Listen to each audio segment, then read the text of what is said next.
We are back with LP Japan episode 2, and my glasses are back as well, which feels good because now I don't have to look you in the eye during every show. Makes me feel like all my secrets are pouring into your head when I have to do that. So we're going to be playing a brand new game today, The Simpsons. The Simpsons is one of the top shows of at least the 1990s. I know they have that weird thing going on with Apu at the moment with Hank Azaria, who is in that racist American Godzilla film. Listen, I have disavowed the American Godzilla time and time again. I had journalists at my door trying to destroy my career because I said I liked it better than the original Japanese Godzilla. Terrible. These journalists from Mad TV. Awful people. We're playing The Simpsons, Bart versus the Space Mutants. And I remember this game from the Hub, actually. I would rent this game as a child, and I remember it gave me much grief as a boy. I can't really recall if I got stuck on a particular level or what. The Simpsons, of course, happens to be one of the most beloved animated series. You know, you have the cast of The Simpsons, the family, sitting on the couch right there. What was Homer's catchphrase? Bart? Is that what he would yell at the boy? Bart!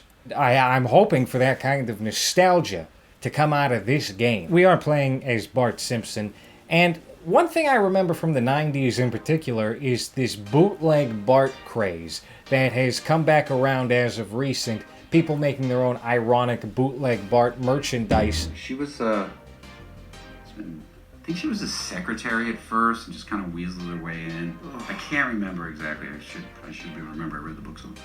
I remember I had a card with a crudely drawn Bart Simpson, and he said something like, "Up yours, Iraqis," and he was giving the finger. That's the kind of merchandise that would really sell. It popped. It was hot back in 1993 and 4. So I can only wonder what this game has in store for us today. We are entering a brand new era of Let's Play.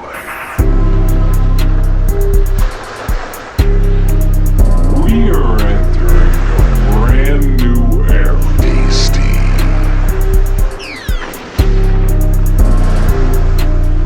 I hate video games. Bart looks very uneasy on that couch. Maggie has a green blouse on. Homer Simpson seems to have Roger Ebert neck, where his chin is just gone and it's just whoop. You know, he used to have like a nice beak of flesh here, but not the case any longer apparently. Springfield, straight below. Excellent Zorbo. Zorbo. No one will ever suspect. We are really space mutants. Oh yes. Kang and... Well, that's not Kang and Kodos. As we're starting the game here, I can't help but notice that the whole thing seems a bit off. The character designs aren't really on point with what they had appeared to be like with the animated series. And considering it's all two-dimensional, I don't think it should have been that difficult to emulate that to perfection. We have Bart here, and his face is sagging. He looks like Droopy the dog. They're not really using characters from the series as the antagonists here. I really thought we would get Kang and Kodos, but no. It's these weird humanoid versions. Whoa, I'm having a stroke here. These humanoid versions of the aliens from War of the Worlds, where they have these, one cyclops eye and tentacles going on. It's almost as if they put this game in the hands of somebody who wasn't really familiar with The Simpsons, who maybe just had a very basic familiarity with the characters and the idea of the show itself. But we're going to give this game a shot. Maybe it'll be good. And, if I start to suffer, we'll pass it off to the cinematologist who will talk about The Simpsons movie, which is greatly overrated in my opinion. I thought it was okay, but that was only during the Simpsons era that was truly awful. Now, you tune into The Simpsons, and it's like Saved by the Bell, the new class. It's just Milhouse every episode, 22 minutes, complaining about how his dad is lonely, Terrible show. So we will be playing this, and to start out, we are Bart Simpson, and he's not even yellow. He's got this weird jaundice color to him, like infected pus. So we gotta avoid this Squid Man creature hopping over him. Okay. Oh, jeez. Oh, jeez. Whoa! Whoa! This is like Invasion of the Body Snatchers. You just jump onto somebody's head, and it reveals their true form. Space Mutant 4. Okay. Ah! Uh-oh. We're damaged. We're damaged. We're dead. This is no good. Ah, shit. Every time one of these space squids happens to touch Bart, he starts to become a ghost. Oh, this is terrible. We're off to a really rough start here. Oh, jeez. Oh, fuck. You know, these shows are full of profanity, and I really want to change that. I gotta clean up my act. Next time that happens, I'm gonna put soap in my mouth. And I don't even have regular bars of soap. I have that hand sanitizer liquid that, you know, you happen to use after doing the dishes. Yahahahaha. Alright, so we're starting from the beginning here, because that was a really rough go. You know, one of the things I've tried to pick up in Japan is how to socialize, how to meet people, how to woo the ladies. I have had this entrepreneur who has been guiding me, and he's not really a pickup artist, really. He's this older man named Hans, and Hans decided to join me on this trip to Japan, and we were just riding the subway.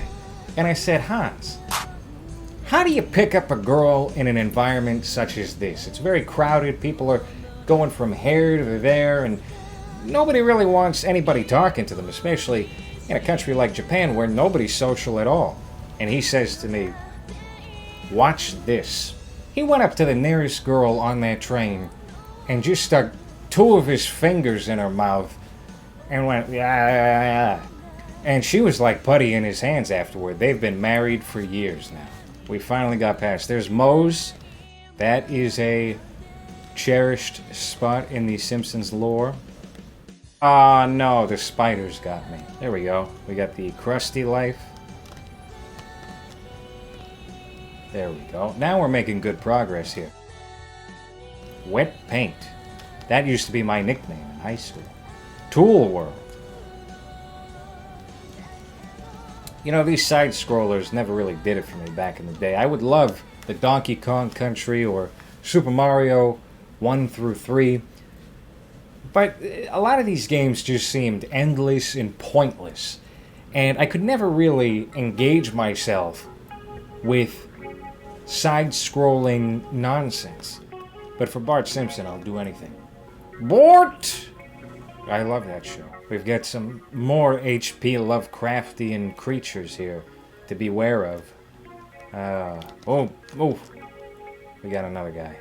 Jebediah Springfield. That was one of the best episodes of the series where Bart had gotten over to Shelbyville and he stole the head of the Jebediah Springfield, and the kids from Shelbyville were like, you're a bunch of devils, and they killed that kid Martin with a bunch of rocks. I think it was one of those special episodes that you would get back in the day from the 1970s and 80s. Kind of like Different Strokes. The day we spilled the paint. We're gonna remember the day we spilled the paint. Let's take a photo to remember the day we spilled the paint. What was his name? Like Mr. Hands or something. I don't know. He was the town pedophile. Now, I'm going to take a picture to remember the day we spilled the paint. Jesus. Well, we made good progress on that go. We're gonna remember the day we spilled the paint. It's at this point, it's literally just easier to walk right through them and take the hit. Maybe we can get a Krusty Life or something. No. Ah, bastard. You know, I think we're gonna just take a quick break here. What the fuck? Whoa! I don't understand what's happening here. I don't know how to pause this game. I wanted to pass it off to the cinematologist, but that's no good. To my knowledge, The Simpsons never really had a game that was worthwhile up until the PlayStation 2. Hit and Run, I think, might have been the first one. Or was it Road Rage? That was definitely the first. We just died. We lost yet again. So we're going to pass this over to the cinematologist. Greetings to all my interns of Cinema Diagnostics. I am the cinematologist, and today's review is of a subject that's quite overdue for an appointment, that being The Simpsons movie from 2007. This is an interesting case. The Simpsons was 18 years into their run when this movie had come out. It's served as such a staple of American television and American animation alike that so many imitators have come in its wake. We have inferior shows like Family Guy, American Dad, and essentially anything produced by Seth MacFarlane, but with more favorable shows in its wake as well, like Archer. There's been some positive talk about BoJack Horseman, and some positive talk about the vacuous Rick and Morty. Now, in that wake, it's opened up such an avenue for other comedians and other artists to really flex their muscles in comedy, but with a more subversive adult style in animation. South Park is probably the most successful one as a descendant of The Simpsons to come out in its wake. But this film came so far down the road in comparison to a descendant like South Park, who their movie came out after their third season, or just in the midst of their third season back in 1999. But with The Simpsons, they had to work all the way up to the 21st century to make their film. And there's a very pondering question that comes with that. Why did it take them so long?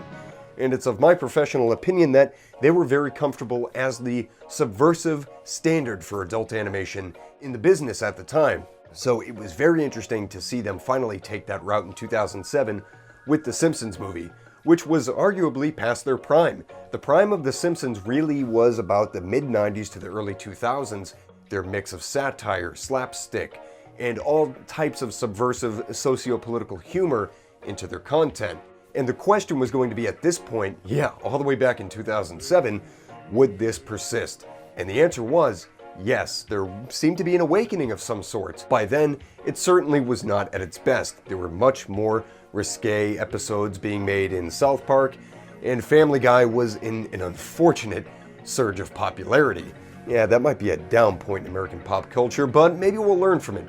But The Simpsons was a good example of bringing things back to its roots, going really hard with that painful style of slapstick in which Homer is always getting hurt, while still tackling the socio-political themes in a very ironic and sometimes sophomoric way. And that's what was very interesting about this film, is that it sold it just like it did all those years ago. And it's very, very encouraging to see that Matt Groening and the studio were able to recognize that quite far down the road and just keep the roots of this series alive and keeping the standard and the bar high for Western American animation. There's nothing particularly Japanese about The Simpsons, but they are yellow. Wow, what great information from the cinematologist. What a guy. Great dissection there. I'm floored by the knowledge we have picked up from his tape.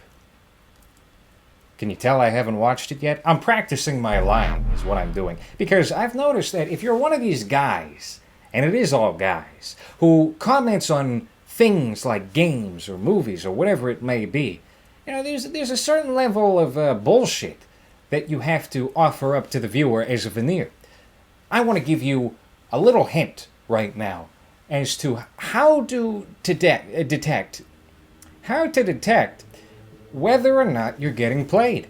Because there's a lot of players out there. There's a lot of dastardly fiends that you need to avoid. And honestly, if somebody's not being upfront with you, if somebody's not being honest with you, well, that means that they don't have much respect for you or your intelligence. You see this quite often. I'm guilty of it myself, but to be honest, I just find myself amusing. So in all these instances, it was very sincere. But something I have noticed in videos is that people are picking up this Jimmy Fallon effect, and it's really nauseating if you ask me. I'm saying a thing like, me, myself, and Irene, that was really Jim Carrey's last good comedy, and he's got a big chin, and he looks like Jay Leno. Jay Leno. And I start laughing about the thing that I'm trying to say, and I don't finish the sentence. What that is saying to the viewer is, you should find this funny too. If I'm laughing at myself, that's one person laughing at me. That means you should laugh as well. That's the same kind of trickery that guys like what's his name, Chuck Schneider or something? Who did the Big Bang Theory and all those terrible shows? He got nominated for a Golden Globe or something for that Michael Douglas, Danny DeVito program that's on Netflix right now. I think it's called the Sins of Old Men. Chuck Lorre, that's who I was thinking of. Guys like that implement the same exact thing in their sitcoms, but we call it a laugh track. You see, a bunch of dead people get into a room. This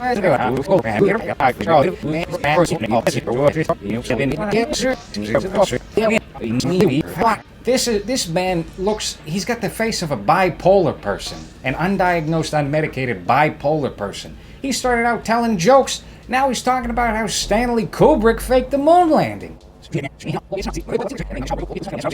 But we're playing The Simpsons, so why are we getting caught up in these things? We gotta be playing as Bart. Here we go. We're doing yet another level. Bart versus the Sea Mutants, I believe the name of the game is. And we're off. I don't want to get any damage at all on this go-around. So I'm not going to just parade through like I have been doing. But I will take my time and maneuver as such. We got to avoid that bumblebee. Ah, shoot. Come on. No. No. There we go. We got a coin. I don't know what the coins do, but we got one now. We did that jump. We did that jump. We get that coin. We get that coin. Patreon.com/LowRes. And we do that jump. Okay. Wet paint, Tool World. We've been here before. Continuing on. We gotta keep it moving. Keep it moving. Me as a kid, I could never really skateboard. I always wanted to be one of those guys like Tony Hawk or Bam Margera, where I could hop on the board and do all these cool tricks and be the skater kid. I wore like Element, I wore Hawk. But the truth is, I was a fat turd as a boy, and I was way too afraid to get on a skateboard because I knew I was not coordinated enough to balance on there and do tricks. In reality, I was just a young man who spent a lot of time on the computer. My mother was so concerned, she'd always say, LowRes, because that was my name as a boy. LowRes. It's of Greek origin. LowRes. Why don't you ever go outside? Don't you have any friends you want to hang out with? And I would say, shut your fucking mouth and get me another plate of spaghetti.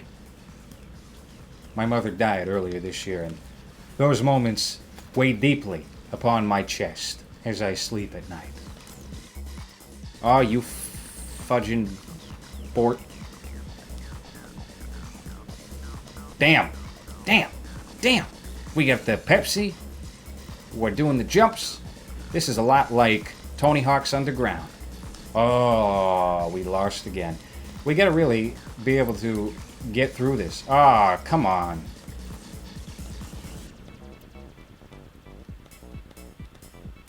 Oh.